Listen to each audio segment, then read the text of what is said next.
Reading from Atomic Ghosts, Poets Respond to the Nuclear Age, by Edward A. Dougherty. Why I think about Hiroshima and Nagasaki. I'm happy, I've got plenty to eat. Pumpkins cooked in their shells, potatoes baked under the hot ground. I wasn't alive, so I don't remember 1945. War. He took a woman by the hands, but her skin, look at those hands, they have plenty of fingers. Her skin slipped off in huge glove-like pieces. I'm happy. My life is good. Tony Midwed showed me a roofing tile from an old Catholic cathedral, ruined by the atomic bomb. Another woman huddled herself around her child, dead, for 4 days. The clay had bubbled in the heat. She held that baby, even after the body had begun to decay. Imagine, he said, what would happen to the human body? Andrea Collins, Hiroshima Day at the Riviera Coffee Shop. No counterman expects stumps, colored yellow sunrise, to appear aimed at him like gun barrels. Watch him try to hand the woman hot coffee, stir the air where the hands should be.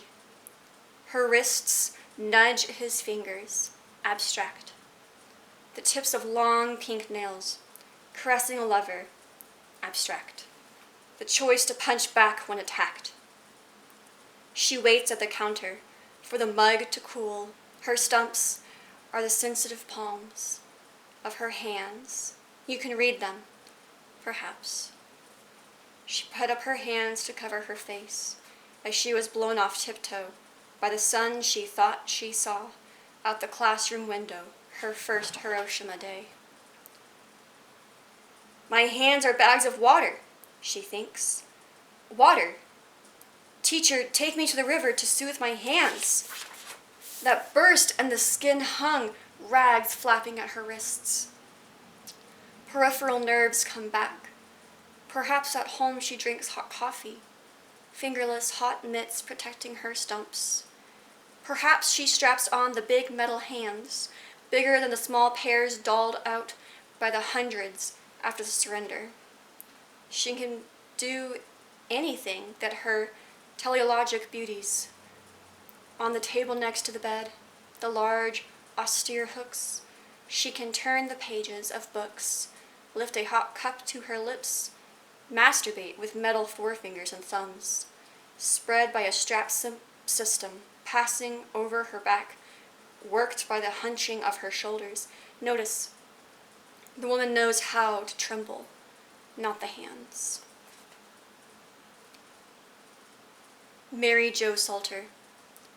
Welcome to Hiroshima.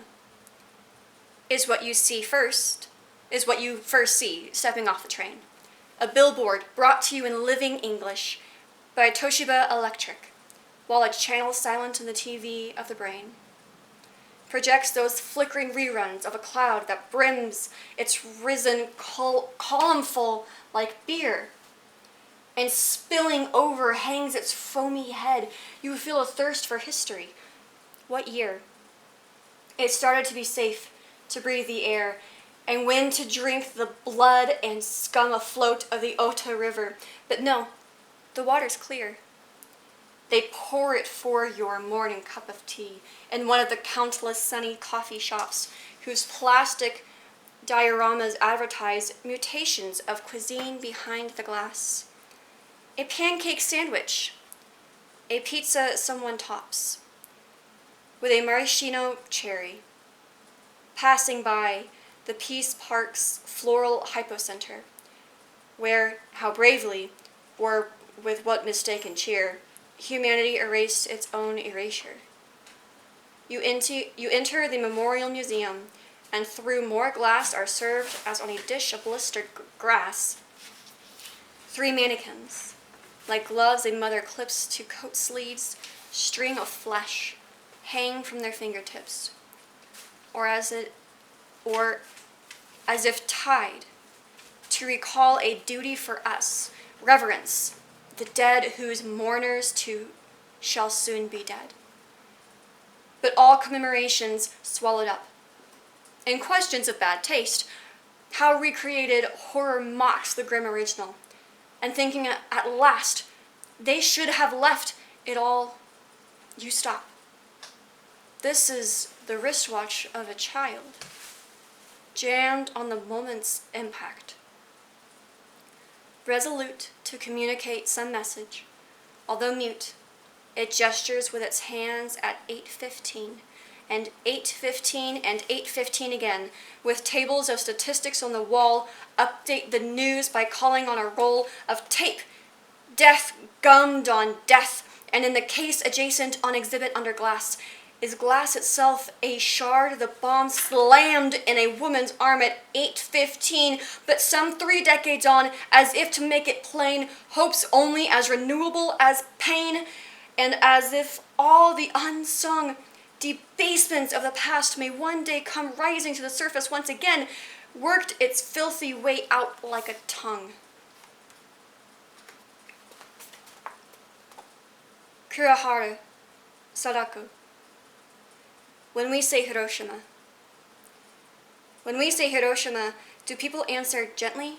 Ah, Hiroshima. Say Hiroshima and hear Pearl Harbor.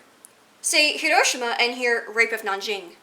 Say Hiroshima and hear of women and children thrown into trenches, doused with gasoline, and burned alive in Manila. Say Hiroshima and hear echoes of blood and fire. Say Hiroshima and we don't hear gently, ah, Hiroshima, as one, the dead and the voiceless masses of Asia spit out the anger of all those we made victims, that we may say Hiroshima, and hear and reply gently, ah, Hiroshima. We must lay down, in fact, the arms we were supposed to lay down. We must get rid of all foreign bases of foreign nations. Until that day, Hiroshima will be a city of ruthlessness and bitter distrust.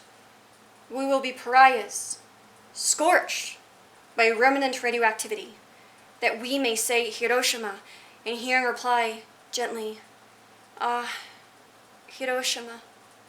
We must cleanse our filthy hands.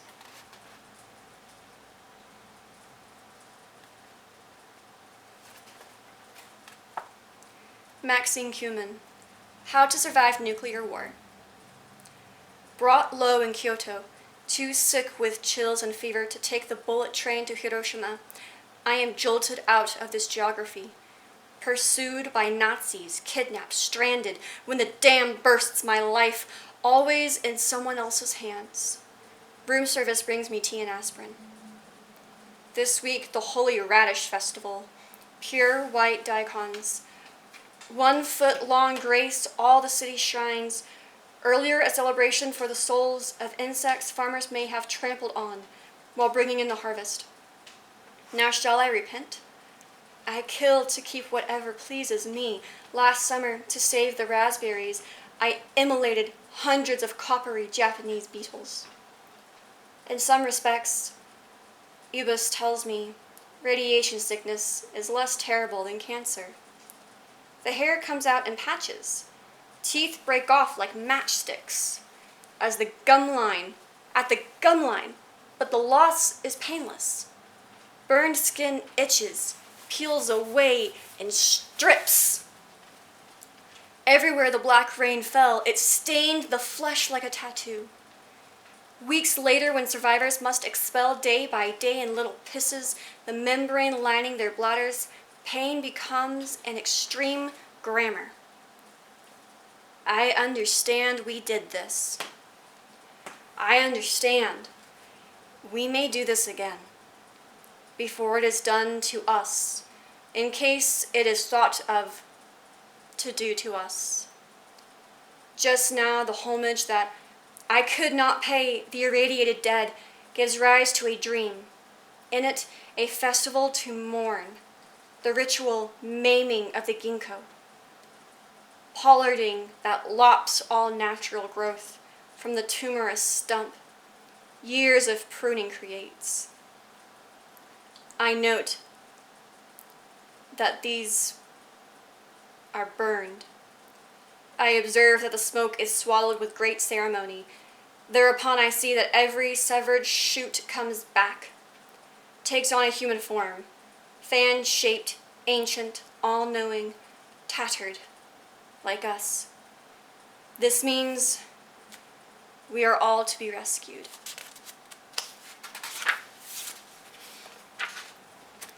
Though we eat animals and wear their skins, though we crack mountains and insert rockets in them, this signifies we will burn and go up. We will be burned and come back. I wake naked, parched, my skin stripped by sunlight.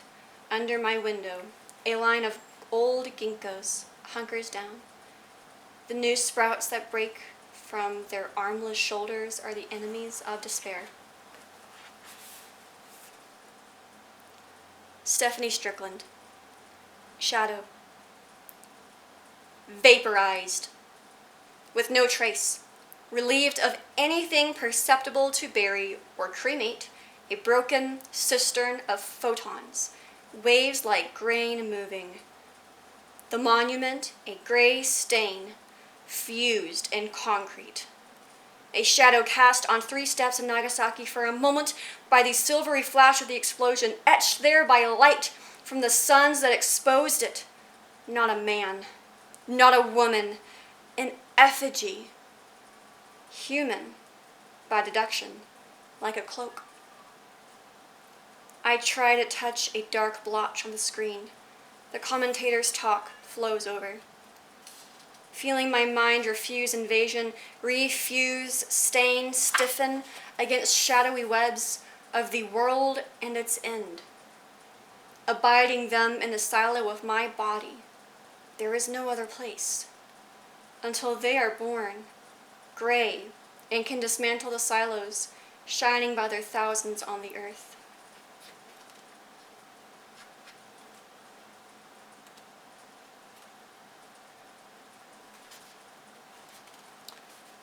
Thomas McGrath, War Resister's Song. Come live with me and be my love, and we will all the pleasures prove, or such as presidents may spare within the decorum of total war. By Botsky glades, by battling streams, babbling of fission his remains, we discover happiness isotope, and live the half-life of our hope. While Geiger counters sweetly click, and concentration camps wheel fuck. Called traitors, that's but sticks and stones. We've strontium-90 in our bones. And thus, adjusted to our lot, our kisses will be doubly hot. Fornicating like good machines, we'll try the chances of our genes. So, if insufficient grace hath not fouled thy secret place, nor fallout burnt my balls away, who knows, but we may get a boy, some paragon with but one head, and no more brains than is allowed, and between his legs, where once was love, monsters to pack the future with.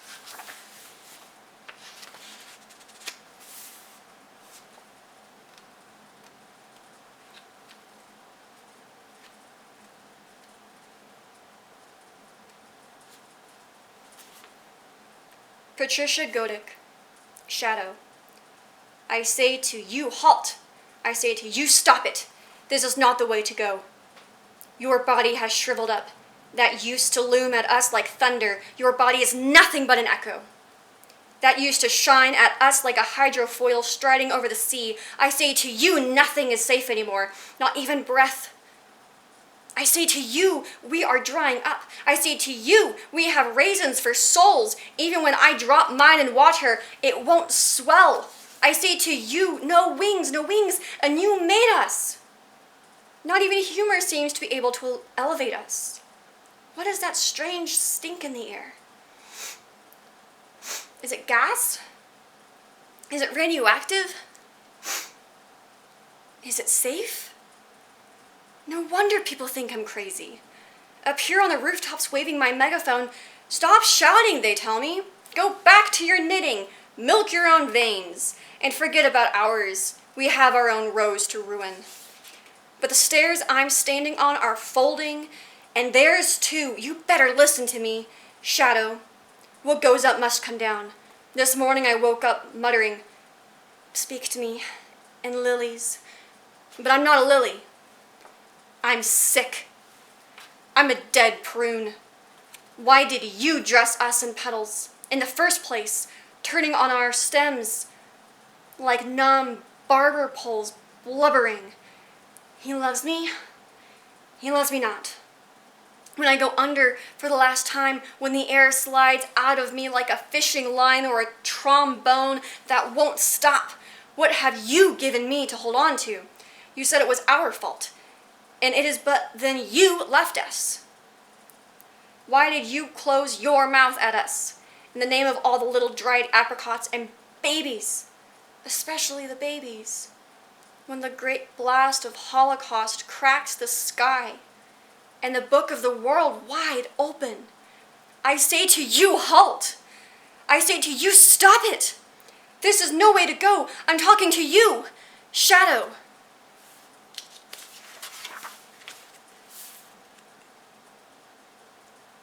Peter Hutchell, Psalm. That from the seed of man, no man, and from the seed of the olive tree, no olive tree, shall grow. This must be measured with a yardstick of death. Those who live beneath the earth in cement spheres, their strength is a blade of grass lashed by snow. The desert is history. Termites write it into sand with their pincers, and no one will inquire about a species eager for self-destruction.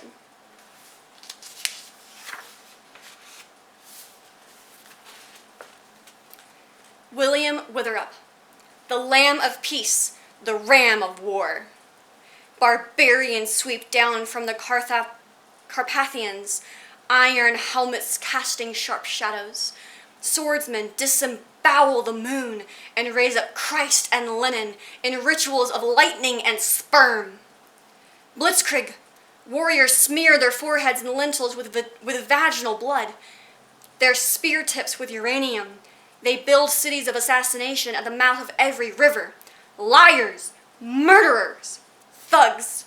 They appoint Yahweh, head of CIA, implant tracking devices into foetuses. Rasputin drops his pants at dinner, says, "This is the Tsar of Mother Russia." Are you washed in the blood of the ram? The lamb, the calf, and the wolf cub lie down together panting, waiting for the skies to heal, weary of the missile phalanxes, flashing above the trampled wheat. Within the cities of assassination, blind children try crown drawings of the moon.